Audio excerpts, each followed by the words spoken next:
Okay. She was a conservative battle axe with a razor-sharp tongue and a wit that could melt the grate off of a furnace. My grandma.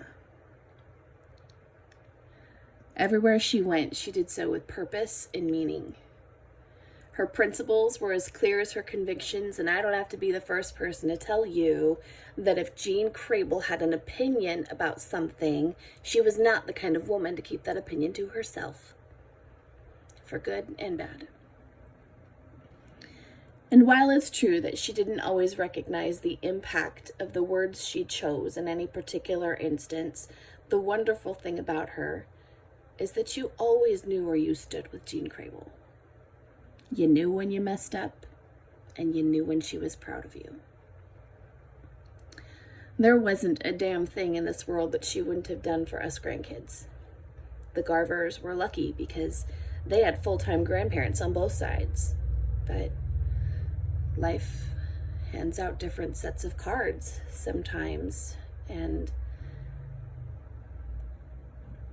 even though we were 1,000 miles away, they still loaded up that burgundy Lincoln with the velveteen seats and drove that sucker all the way to New Mexico.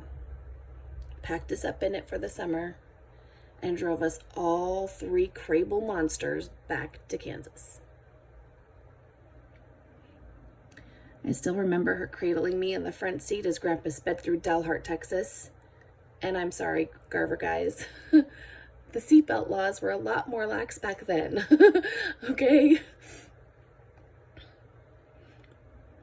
She tried her best to calm away my car sickness. For the record, it didn't work. And I could still hear Grandpa, "Do we need to pull over? Do we need to pull over?" Right before I puked all over her polyester flowered shirt. She wasn't mad, even though I thought she would be because I just barfed on her, but she wasn't mad at all. There wasn't a damn thing she wouldn't do for us. Those summers were the best summers of our lives, and we knew it. The summers at Grandma and Grandpa's house playing wiffle ball and hitting that thing over the backyard fence more times than I could count. Grandma taught me how to make flower dolls while the boys chased and captured fireflies and smashed them into paper plates just to watch them glow. I know, but they're boys, and it's gross, but what do you expect? I still remember sitting at Grandma's piano and mastering the great work chopsticks for hours and hours.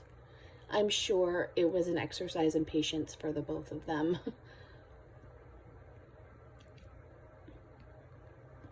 I loved that piano.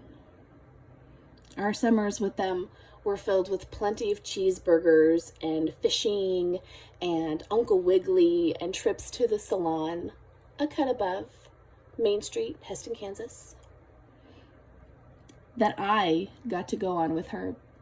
You see, this was a pre-JC adventure, and I always made sure that I was on my best behavior. She was always made up for her questionable cooking with Neapolitan ice cream. You see, Grandma was amazing at so many things, but she had never quite mastered the cabbage casserole. Our parents were faced with some pretty tough challenges when we were kids. And we knew that that trip back home was always far, far shorter than the long trip to Grandma's house.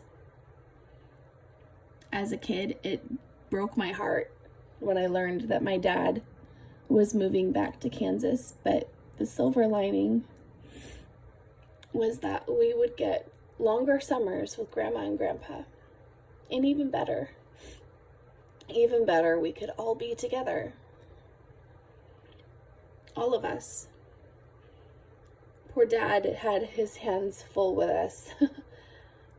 But we also had our hilarious cousins, our equally hilarious uncle, our warm and loving aunt, who, I'm not gonna lie, was always our favorite. Always.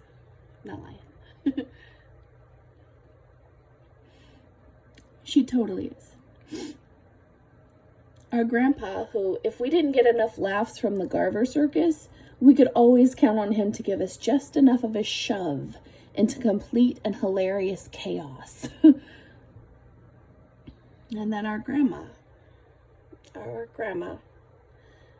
who knew that we desperately needed more love in our lives, even if it meant packing an entire year's worth into a few short weeks before having to drive us home again. In some of our darkest times, we could count on her to make sure we knew how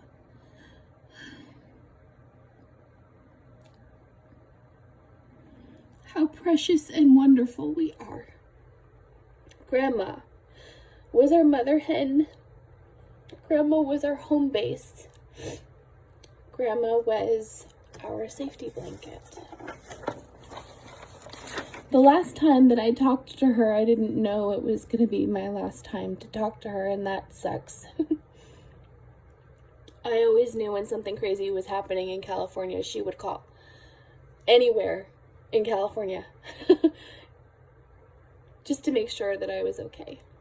Even though California is one of the biggest states in the Union, I still knew she would call. Earthquake in LA, she'd call. Fires in Chico, 4 hours north of here, she would totally call. The second flooding, yeah, she called for that too. And I loved those calls. I always picked up the phone for her. And she'd say, "Oh, my precious Jessie." The hardest call we ever had was shortly after Grandpa died. I was talking to a woman who had never in her life been alone before. Think of it. She married Grandpa while still living with her parents. She'd never lived by herself. Now, faced with that for the first time as a 74-year-old woman. That was scary. This was right at the time that I was going through my divorce, and I knew that we really had to hold each other up. I reminded her, Grandma, that grit that I have in this life was put there by you. The persistence that my dad taught me, he got from you. And the overwhelming bravery that my aunt taught me, she got from you.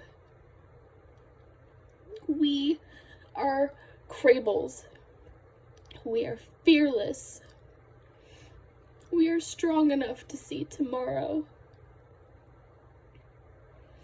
Through everything that we had been through in our lifetimes, for the first time I could really hear the fear in her voice.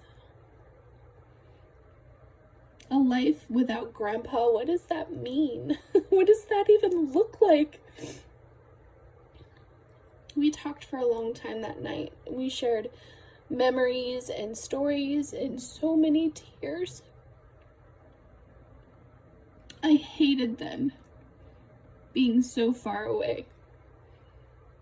We were all hurting, and one of her world-famous worm hugs would have been just the ticket. I've been practicing it for years, but she could always do it better. So, Grandma,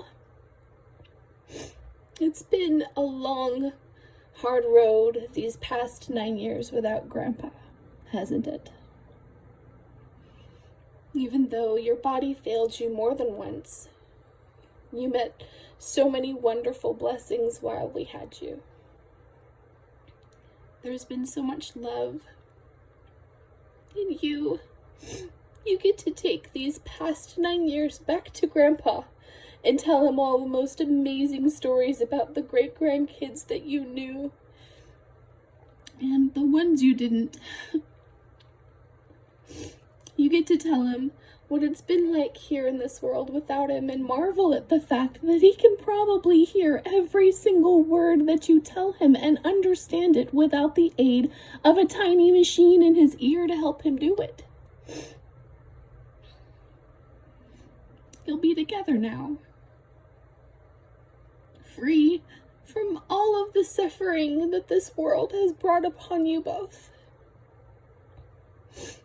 Meanwhile, Grandma, we will take your love and your lessons and your memories, and we will share them with the generations that come after us.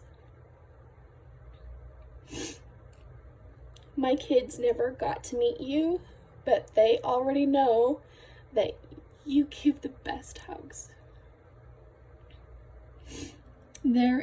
Already know that there wasn't a damn thing that you wouldn't do for us. Even though we are scattered throughout the country, we are who we are because of the love that came from you, my precious Grandma. We are the grandchildren of Jean Louise Krehbiel, daughter to Walter and Marie Clausen, matriarch of our family, conservative battle axe, and the best grandma a kid could ever ask for. There was so much love in our lives, Grandma. Thank you. Thank you for putting it there. Among so many things in my life I have to thank you for, that's the biggest one. So give Grandpa a great big huge hug for us, after you guys are done celebrating your reunion, because I'm sure he's missed you. Just like we will. Thank you.